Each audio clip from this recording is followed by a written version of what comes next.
This video will show you all the control options that you have in a Google Meet.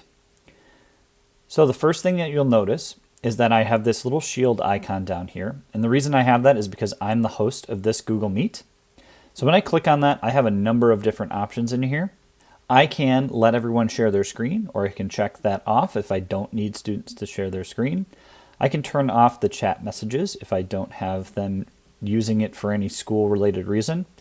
I can also turn off all of their microphones by checking this, and then they will not be able to turn them back on. Conversely, you'll also have the option to mute just one person, though they will have the ability to turn that microphone back on. You can also do the same for video as well. The other key piece that we're going to talk about is quick access.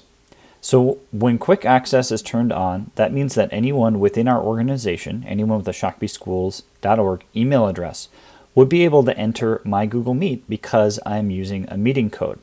So as an example of this, we're going to join with a student device. You'll notice that the student was able to join. I didn't get prompted to do anything. Now, I'm going to turn quick access off. Leave the Google Meet briefly from that student device and attempt to join again. Now what happens when quick access is turned off is that it says someone wants to join this call. I can either deny them entry if I don't know who that is, or I can admit them.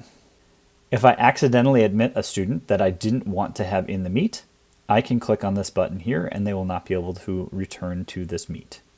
And as I mentioned before, as the host, you can mute people. You cannot unmute them, however. Next, I'm going to try joining the Google Meet using an outside device and an outside Google account.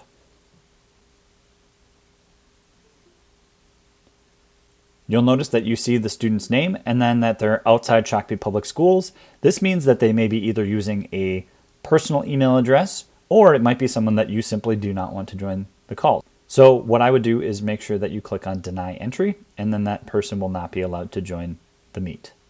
What I would recommend with regards to quick access is that at the beginning of your class, once you've joined your Google Meet, I would turn quick access on so that students can just simply join your Google Meet without you having to click on admit.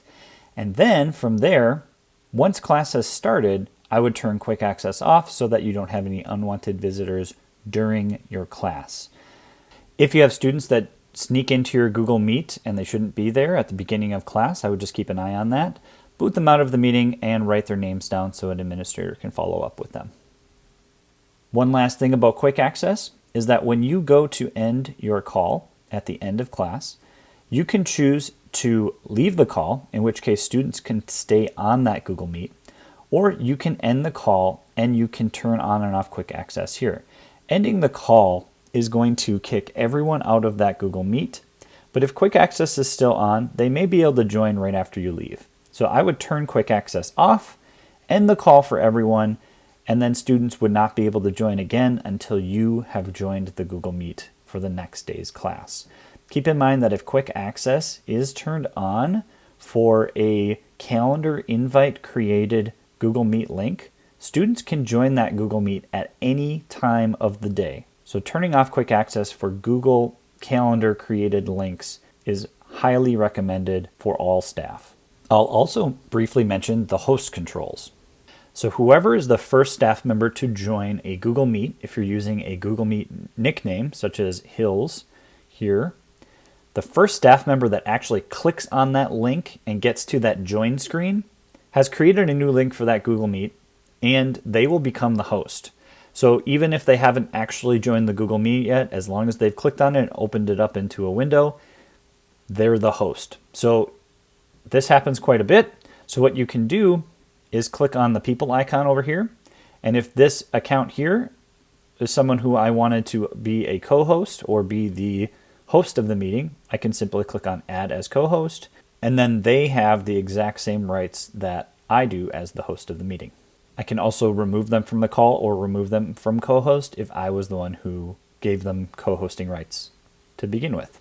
And that's everything you need to know about the host controls within a Google Meet.